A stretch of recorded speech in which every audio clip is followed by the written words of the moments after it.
Elizabeth Short, The Black Dahlia, America's Most Haunting Unsolved Murder. January 15th, 1947, Los Angeles, California. A discovery that would forever change the landscape of American crime.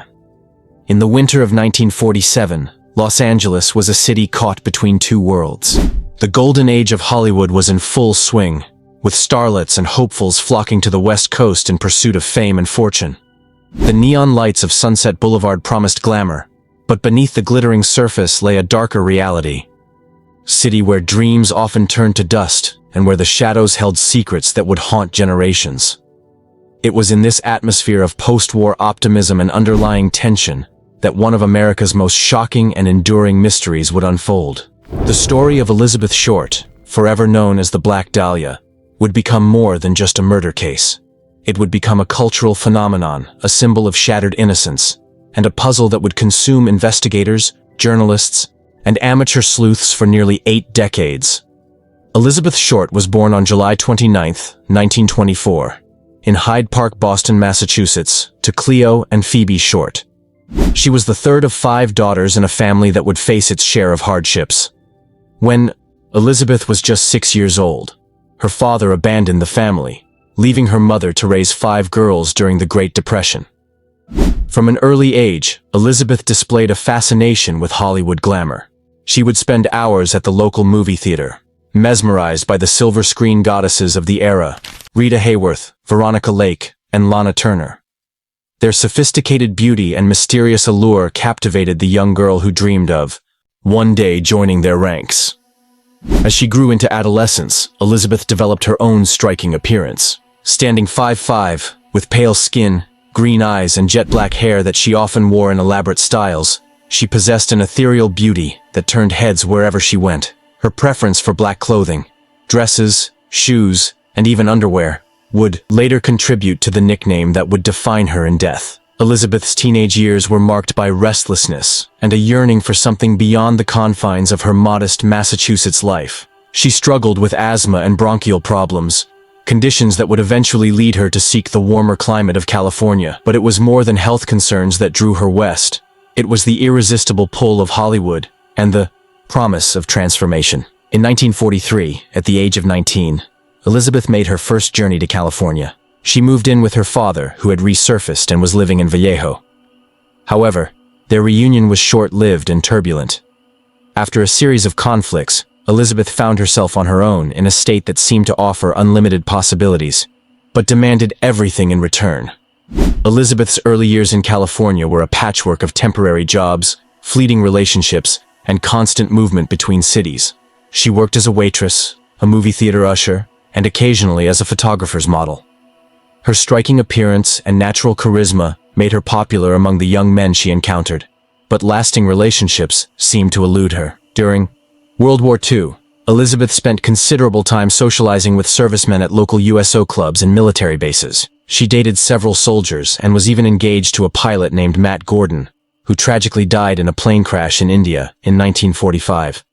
This loss devastated Elizabeth and seemed to deepen a melancholy that friends and acquaintances would later remember. In 1946, Elizabeth returned to Massachusetts briefly, but the pull of California proved too strong.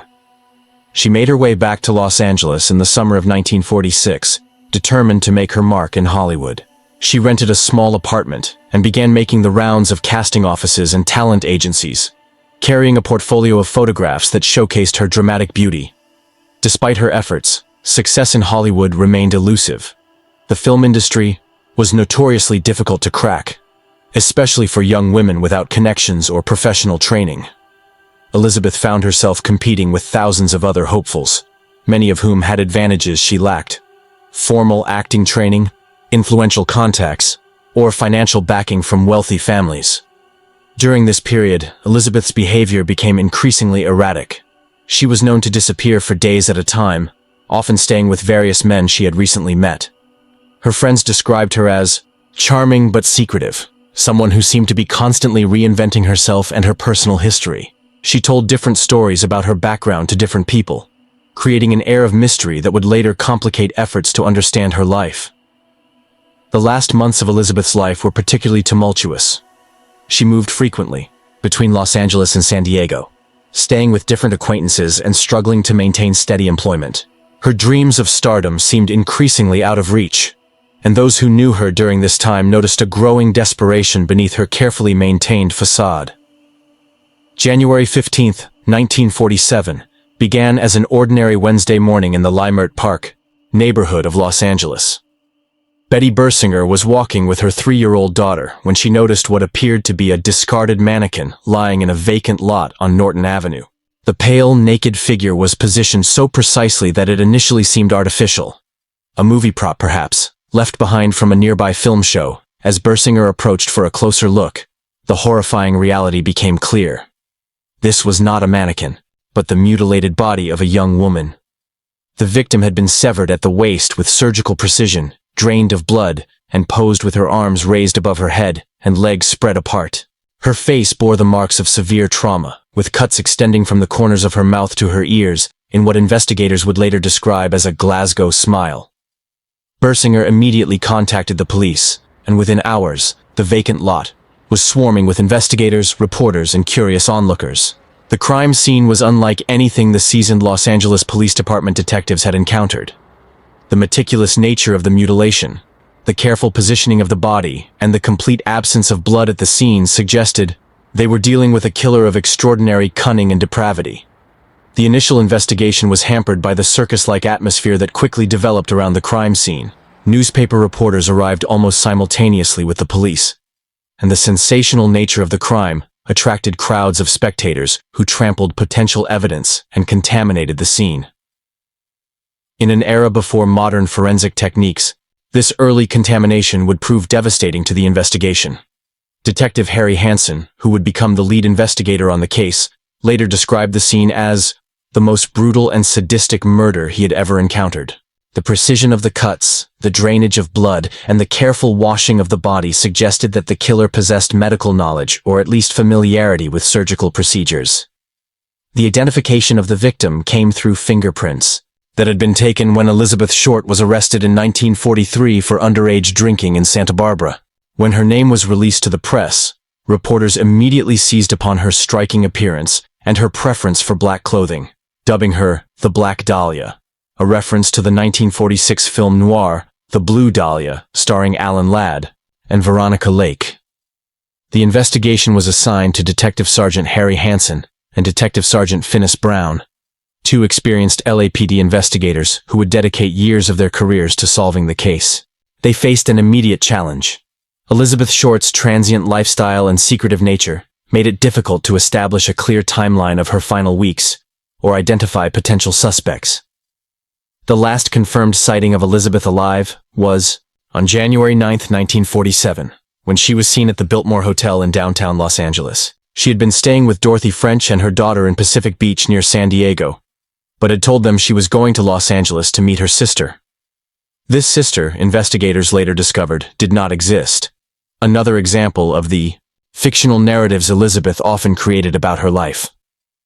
The autopsy, conducted by Dr. Frederick Newbar, revealed the full extent of the killer's brutality. Elizabeth had been tortured before death, with evidence of rope marks on her wrists, ankles, and neck. The cause of death was determined to be hemorrhaging from lacerations to the face and shock due to blows to the head and face. The bisection of the body had occurred after death, performed with skill that suggested medical knowledge. Perhaps most disturbing was the evidence that Elizabeth had been kept alive for several days before her murder, during which time she was subjected to prolonged torture. The killer had inserted objects into her body and carved symbols into her flesh.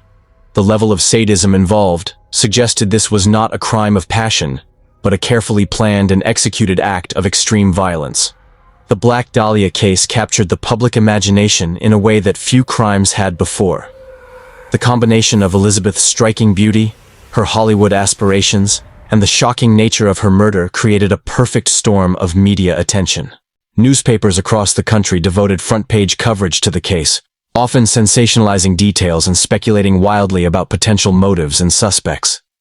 The Los Angeles Examiner, in particular, played a controversial role in the investigation. City editor James Richardson assigned his best reporters to the case and offered a substantial reward for information leading to the killer's capture. The newspaper's aggressive coverage included publishing Elizabeth's personal diary and letters, obtained through questionable means, which provided intimate details about her relationships and state of mind in the months before her death. This media saturation had both positive and negative effects on the investigation. On one hand, the widespread publicity generated thousands of tips and leads from the public. On the other hand, it also attracted numerous false confessors and created a carnival atmosphere that complicated legitimate investigative efforts. The public's fascination with the case was unprecedented. Elizabeth Short became a symbol of Hollywood's dark side, the vulnerable young woman destroyed by a city that promised dreams but delivered nightmares. Her image appeared on magazine covers, in newspaper headlines, and eventually in books and films that would keep her story alive for generations. One of the most bizarre aspects of the Black Dahlia case was the number of people who confessed to the murder. Over the years, more than 60 people have claimed responsibility for Elizabeth Short's death. These confessions ranged from obviously delusional individuals seeking attention to more sophisticated hoaxes that required serious investigation. The phenomenon of false confessions in high-profile cases was not well understood in 1947, and police spent considerable time and resources investigating claims that are now recognized as psychologically motivated fantasies. Some of these confessors provided detailed accounts of the crime that seemed convincing at first, but ultimately proved to be based on information available in newspaper coverage, rather than actual knowledge of the murder. Over the decades, the Black Dahlia case has generated more suspects and theories than perhaps any other unsolved murder in American history. The LAPD's files on the case eventually grew to encompass over 750 investigators' reports and thousands of pages of evidence and interviews. Dr. George Hodel, one of the earliest and most persistent suspects, was Dr. George Hodel, a prominent Los Angeles physician and intellectual who lived in a distinctive Mayan revival house in the Hollywood Hills. Hodel came to police attention due to his association with several people connected to Elizabeth Short, as well as his reputation for hosting elaborate parties that allegedly involved sexual experimentation and occult practices. The case against Hodel was largely circumstantial, but intriguing. He had the medical knowledge to perform the precise mutilation found on Elizabeth's body. He had connections to the Hollywood scene that Elizabeth frequented. Most compelling, in 1950, his own teenage daughter accused him of sexual abuse, and during the investigation of those charges, police secretly recorded conversations in his home using primitive surveillance equipment. In these recordings, Hodel could be heard making cryptic statements that some interpreted as confessions to the Black Dahlia murder. "Supposin' I did kill the Black Dahlia. They couldn't prove it now," he allegedly said in one recording. However, the audio quality was poor, and the context of these statements remained unclear. Another significant suspect was Leslie Dillon, a 27-year-old bellhop and aspiring writer who contacted police in 1948, claiming to have information about the murder. Dillon's story was convoluted and inconsistent, but he demonstrated detailed knowledge about the crime that had not been released to the public. He claimed to have received information from a mysterious acquaintance named Jeff Connors, who Dillon suggested was the real killer. The investigation of Dillon revealed a disturbed individual with an unhealthy obsession with the case, but whether this obsession stemmed from guilt or merely morbid fascination remained unclear. Dillon was subjected to intensive questioning and psychological evaluation, but was eventually released when investigators could not establish his presence in Los Angeles at the time of the murder. Jack Anderson Wilson. Another suspect who received considerable attention was Jack Anderson Wilson, a suspect proposed by author John Gilmore in his book, Severed. According to Gilmore's research, Wilson was a drifter and petty criminal who had been in Los Angeles at the time of the murder, and had connections to the area where Elizabeth Short's body was found. Gilmore's investigation suggested that Wilson had a history of violence against women, and had made statements that could be interpreted as confessions to the Black Dahlia murder. However, Wilson died in 1982, decades before Gilmore's theory was published, making it impossible to investigate these claims thoroughly or obtain direct testimony from the suspect. The Wilson theory, like many others in the Black Dahlia case, relies heavily on circumstantial evidence and secondhand accounts. While some find Gilmore's arguments compelling, others criticize the lack of concrete evidence linking Wilson to the crime. Walter Bailey. Dr. Walter Bailey emerged as a suspect through the research of Larry Harnish, a Los Angeles Times journalist who spent years investigating the case. Bailey was a surgeon who had performed a hysterectomy on Elizabeth Short's eldest sister several years before the murder, providing a potential connection between the doctor and the victim's family. Bailey lived near the location where Elizabeth Short's body was found, and had the medical knowledge that could explain the precise nature of the mutilation. He also had a history of mental illness and had been behaving erratically in the period leading up to the murder. The Bailey theory is notable for its basis in documented historical connections, rather than speculation. However, like other theories in the case, it lacks direct evidence linking the suspect to the crime, and Bailey died in 1948, shortly after the murder, making further investigation impossible. Other suspects included various doctors, morticians, and individuals with surgical knowledge who might have been capable of the precise mutilation. The theory that the killer had medical training remained central to most investigations, though some experts argued that the cuts, while precise, did not necessarily require professional skill. Elizabeth Short's murder occurred at a time when Los Angeles was experiencing rapid growth and social transformation. The city's film industry was at its peak. But beneath the glamorous surface lay a complex network of corruption, organized crime, and sexual exploitation that would later be immortalized in films like Chinatown and LA Confidential. Some investigators believed that Elizabeth's murder was connected to this shadowy underworld. They theorized that she may have become involved with influential figures in the entertainment industry who were part of a network engaged in blackmail, pornography, or other illegal activities. According to this theory, Elizabeth's murder was either a warning to others or an attempt to silence her about activities she had witnessed. The Hollywood connection theory gained credence from the theatrical nature of the crime. The careful positioning of the body, the precision of the mutilation, and the location of the dump site all suggested someone with a flair for the dramatic, qualities that might be found in the entertainment industry. Additionally, several witnesses reported seeing Elizabeth in the company of well-dressed, influential-looking men in the weeks before her death. However, these witnesses were often unreliable, and their accounts varied significantly in detail and credibility. As months turned to years without a resolution, the Black Dahlia investigation began to lose momentum. The initial team of investigators was gradually reassigned to other cases, and the leads that had once seemed promising led nowhere. The case officially remained open, but it was no longer an active priority for the LAPD.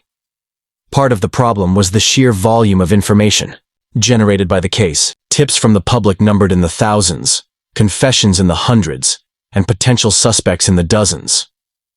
Without modern computer databases and analytical tools, organizing and cross-referencing this information was an overwhelming task. Moreover, the investigation had been compromised from the beginning by media interference, contaminated crime scenes, and the destruction of key evidence. Some files were lost over the years, and witnesses died or moved away, taking their knowledge with them.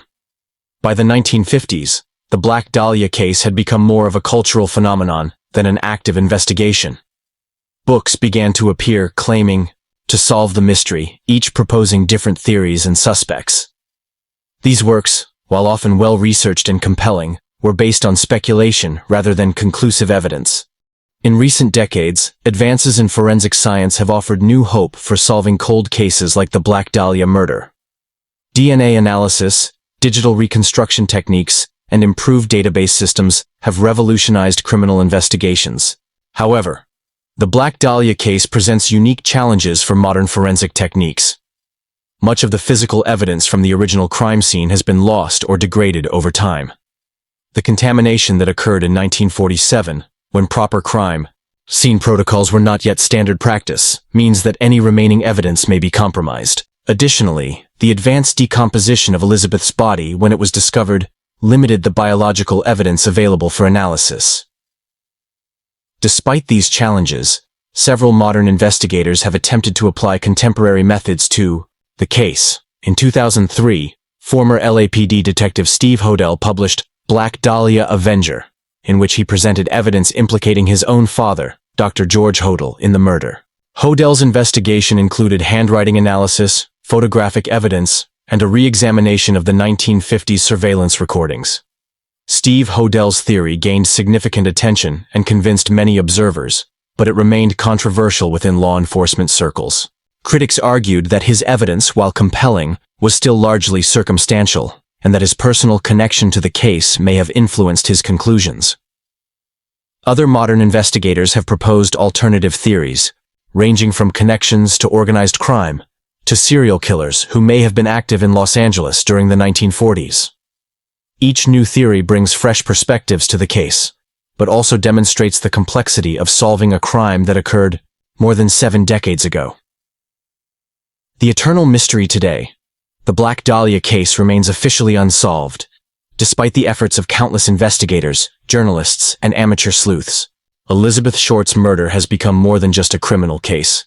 It has become a symbol of the dark side of the American dream and the price of vulnerability in a predatory world. The case continues to generate new books, documentaries, and theories with each passing year. Online forums devoted to the Black Dahlia attract thousands of participants who debate evidence, propose new suspects, and keep Elizabeth's memory alive. For many, solving the case has become a personal crusade that transcends mere curiosity about a historical crime. What makes the Black Dahlia case so enduringly fascinating is not just the brutality of the crime or the mystery of the killer's identity. It is the story of Elizabeth Short herself, a young woman whose dreams of Hollywood stardom ended in unimaginable horror, but whose death transformed her into an icon more famous than any role she might have played in life. In death, Elizabeth Short achieved a form of immortality that eluded her in life. Her image, frozen in black and white photographs from the 1940s, continues to captivate new generations. Her story serves as a cautionary tale about the dangers that await the vulnerable and the innocent, while also embodying the tragic romanticism of film noir. As Los Angeles has grown and changed, becoming a sprawling metropolis of millions, the vacant lot where Elizabeth's body was discovered has been developed and built upon. The physical location of the crime has been erased, but the memory of what happened there continues to haunt the city's collective consciousness. The Black Dahlia case stands as a reminder that some mysteries may never be solved, that some questions may never be answered. In an age of advanced forensics and digital surveillance, the idea that a crime could remain unsolved for nearly 8 decades seems almost impossible. Yet Elizabeth Short's murder proves that even in our interconnected, documented world, shadows still exist where truth can hide. Perhaps the enduring power of the Black Dahlia story lies not in the hope of eventual resolution, but in its representation of the eternal human struggle against darkness and evil.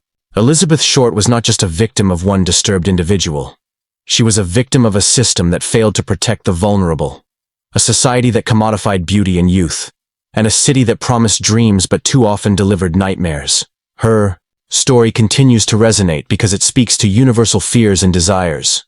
The fear of predators who hide among us, the desire for justice and truth, and the hope that even in death, the innocent will not be forgotten.